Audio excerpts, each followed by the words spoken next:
नमस्कार। सभी विद्यार्थियों का हार्दिक अभिनंदन। आज हम कुमार संभव इसका प्रथम सर्ग अपने सिलेबस में है। कुमार संभव में 17 सर्ग है। इसका जो कथानक है वह शिव पुराण से लिया गया है। यह महाकवि कालिदास का विरचित प्रथम महाकाव्य है। वैसे महाकवि कालिदास ने 2 महाकाव्य, 3 नाटक और 2 एक खंडकाव्य और एक गीतिकाव्य की रचना की है। महाकाव्य में देखें तो ये कुमार संभव है, वह रघुवंश से पहले की रचना है। कुमार संभव में तारकासुर का अत्याचार, तारकासुर के अत्याचार से सभी त्रस्त थे। तब देवताओं ने ब्रह्मा जी के पास जाकर के निवेदन किया उसके वध के लिए। तो ब्रह्मा जी ने कहा कि मैंने ही उसको वरदान दिया था अमर रहने का, तो मैं उसका वध नहीं कर सकता। क्योंकि वो कहते हैं ब्रह्मा जी कि यदि 20 वर्ष जो विष वृक्ष होता है उसको यदि हम स्वयं बोते हैं तो उसे स्वयं नहीं काटना चाहिए। यानी खुद का उगाया हुआ चाहे विष वृक्ष ही क्यों न हो, हम उसको काट नहीं सकते, काटना नहीं चाहिए। तो कहते हैं कि मैं स्वयं इसका विनाश नहीं कर सकता, बल्कि भगवान शिव से जो पुत्र उत्पन्न होगा वह उस तारकासुर का वध करेगा। तो उन्होंने कहा कि आप भगवान शिव के विवाह के लिए जो पार्वती है उसके सौंदर्य के द्वारा उनको आकर्षित कीजिए ताकि उनसे पुत्र उत्पत्ति हो। फिर भगवान इंद्र ने, जो देवताओं का राजा है, उसने कामदेव को बुलाया और एक बार तो भगवान शिव कामदेव को भस्मसात कर देते हैं। तो रति का विलाप इस महाकाव्य के चतुर्थ सर्ग में वर्णित है। फिर पंचम सर्ग में पार्वती शिव की तपस्या करती है, कठोर तपस्या। उस तपस्या में परीक्षा लेने के लिए भगवान शिव ब्रह्मचारी का वेश धारण करके आते हैं। फिर अंत में प्रसन्न होकर के भगवान शिव शादी के लिए तैयार हो जाते हैं। बाद में उनको कार्तिकेय नामक पुत्र उत्पन्न होता है और वही इसकी जो तारकासुर है उसका वध करता है, ऐसा इसमें वर्णित है। अब जो कुमार संभव का प्रथम सर्ग है, इसमें जो प्रथम मंगलाचरण है वह है अस्त्युत्तरस्यां दिशि देवतात्मा हिमालयो नाम नगाधिराज पूर्वापरौतो यनिधि वगाय स्थित पृथिव्या इव मानदंड। अस्ति उत्तरस्याम दिशि देवतात्मा। उत्तरस्याम दिशि, उत्तर दिशा में, कस्य उत्तर दिशायां, भारत देशस्य उत्तर दिशायां देवतात्मा हिमालयो नाम नगाधिराज, कि देवताओं की आत्मा स्वरूप नगाधिराज, नग होते हैं पर्वत, तो नग अधिराज, पर्वतों में श्रेष्ठ, पर्वतों का राजा हिमालय नाम, हिमालय नामक पूर्वापरौ तोय निधि वगाये स्थित पृथिव्या इव मानदंड है। पूर्वापरौ, पूर्व और पश्चिम, तोय निधि जो समुद्र है उनका, पृथिव्या मानदंड है इव स्थित अस्ति, कि यह पूर्व और पश्चिम समुद्र को पृथ्वी, जो पृथ्वी है उसके मानदंड युग, नापने का जो दंड होता है उसके समान स्थित है। कि देवताओं के आत्मा स्वरूप पर्वतों का राजा या पर्वतों में श्रेष्ठ जो हिमालय नामक पर्वत है वह पृथ्वी का मानदंड के समान पूर्व और पश्चिम समुद्र के मध्य में स्थित है। व्याप्त करते हुए, इन दोनों को व्याप्त करते हुए, वगाए व्याप्त करते हुए पूर्व और पश्चिम समुद्र को व्याप्त करते हुए पृथ्वी के मानदंड के समान ये हिमालय पर्वत स्थित है। यह इस महाकाव्य का मंगलाचरण है। इसमें जो सर्वप्रथम हिमालय के बारे में बताया गया है, यम सर्वशैला परिकल्प्य वत्सम मेरो स्थिते दोग्धरिदोह दक्षे भास्वन्ति रत्नानि महोषधीं च पृथुपदिष्टां दुदुहुर्धरित्रीं।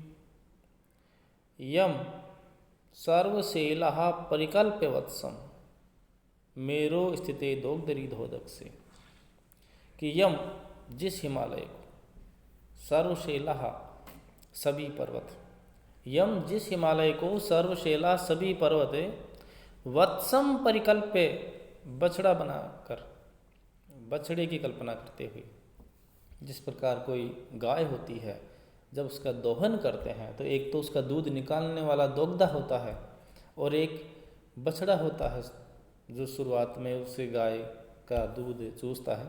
तो पहले बछड़ा होता है, फिर दोग्धा उसका दूध निकालता है। तो यहाँ पर जो गाय है वह पृथ्वी को बताया गया है और बछड़ा हिमालय को, और मेरु है, जो मेरु पर्वत है वह दोग्धा है, दूध निकालने वाला है।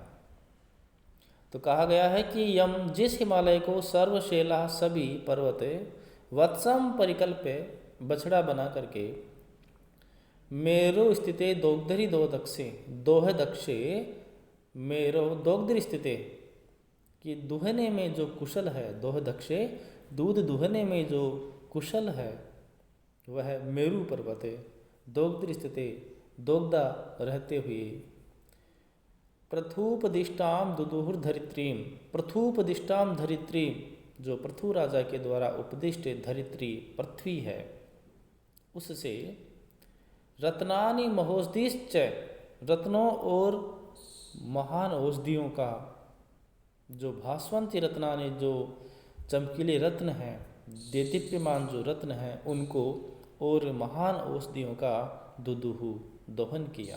दोहन किसने किया? दोग्धरी दोह दक्षे मेरो, ये दोह दक्षे दोहन कला में, दोहने की कला में जो कुशल मेरु पर्वत है उसने चमकीले रत्नों का और महान औषधियों का दोहन किया। किससे? पृथ्वी से। और बछड़ा किसको बनाया?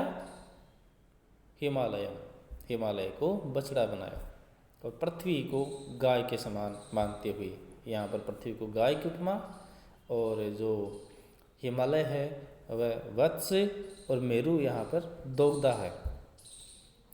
तो जब सभी पर्वतों ने हिमालय को बछड़ा बना करके और दोहन कला में कुशल मेरु पर्वत को दोग्धा बना करके, उस मेरु पर्वत ने इस पृथ्वी से, जो पृथ्वी के द्वारा उपदिष्ट बताई गई जो पृथ्वी है, उसके उस पृथ्वी से भास्वंती रत्नानि महोषधीश्च, इन चमकीले रत्न और महान औषधियों का दोहन किया। अनंत रत्न प्रभवस्य यस्य हिमं न सौभाग्य विलोपि जातम्, एको हि दोषो गुण सन्निपाते निमज्जतिन्दो किरणेष्विवाङ्क, निमज्जतिन्दो किरणेष्विवाङ्क। अब यहाँ बताया गया है हिमालय की जो श्रेष्ठता है उसके बारे में बताया गया है कि अनंत रत्न प्रभवस्य यस्य, कि यस्य जिस हिमालय का, अनंत रत्न प्रभवस्य, अनंत रत्नों के द्वारा जो प्रभावशाली है हिमालय, अनंत रत्नों से जो प्रभावशाली हिमालय है उसकी हिमम न सौभाग्य विलोपि जातम, जो हिम है, बर्फ है, उसकी सौभाग्य का लोप नहीं कर पाई, उसकी श्रेष्ठता का लोप नहीं कर पाई।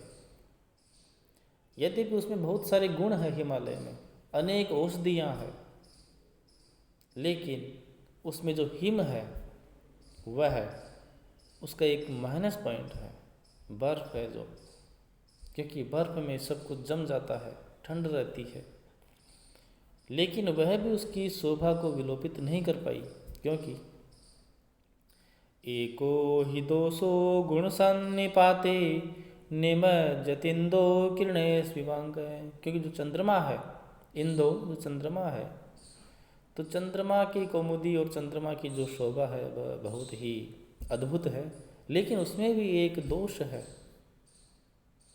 वो क्या है? अंक है, उसका जो कलंक है वह है।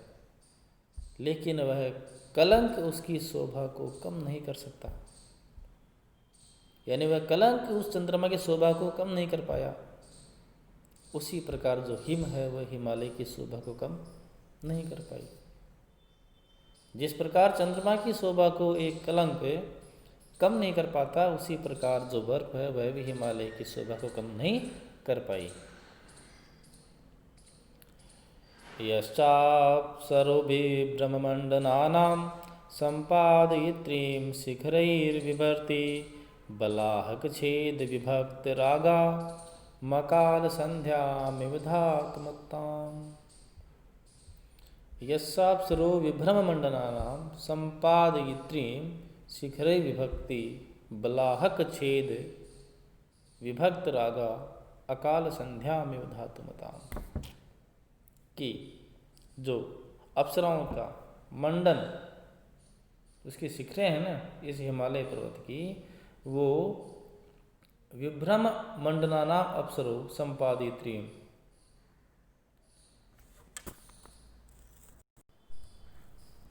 इस हिमालय पर जो शिखर हैं उन शिखरों पर अप्सराओं के मंडन के लिए अनेक प्रकार की प्रसाधन सामग्रियां प्राप्त होती है। और विभक्त रागाम धातुमताम, अनेक प्रकार की जैसे अलग तक आदि जो मेहंदी आदि लगाते हैं उनके लिए भी अनेक प्रकार की धातुएं यहाँ पर उपलब्ध होती है, अलग तक आदि।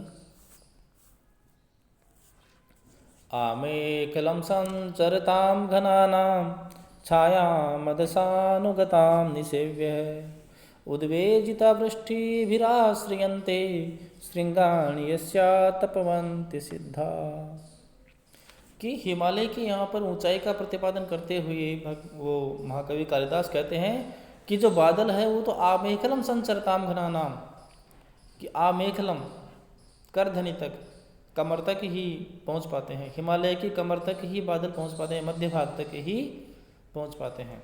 हिमालय इतना ऊंचा है कि जो बादल हैं वो तो हिमालय के मध्य तक ही पहुँच पाते हैं। छाया मदह सानुगताम निसेव्य, तो जो ये सिद्ध लोग हैं वो इन बादलों की छाया में नीचे रहते हुए इनकी छाया का सेवन करते हैं। जब वृष्टि भी उद्वेजिता, जब वृष्टि के द्वारा, वर्षा के द्वारा वो पीड़ित हो जाते हैं, तब आतपवंती श्रृंगाणि आश्रयते, आतपवंती श्रृंगाणि आश्रयन्ते, तब वो जहाँ ऊपर धूप रहती है उसकी शिखरों पर, हिमालय के शिखरों पर जहाँ धूप रहती है उस धूप में यानी शिखरों का आश्रय लेते हैं, यानी धूप सेकने के लिए वो ऊपर शिखरों पे चले जाते हैं। यानी कि जो बादल है वो तो इस हिमालय के मध्य भाग तक ही पहुंच पाते हैं। तो जो ऋषि सिद्ध तपस्वी लोग हैं वो इन बादलों की छाया में नीचे रहते हैं इस हिमालय में। फिर जब वर्षा से ये पीड़ित हो जाते हैं तो ये ऊपर के भाग में चले जाते हैं जहाँ बादल पहुँच नहीं पाते हैं हिमालय के शिखरों पर, तो ऊपर के भाग में चले जाते हैं जहाँ धूप निकलती रहती है। इस प्रकार हिमालय की ऊंचाई का यहाँ पर बताया गया है।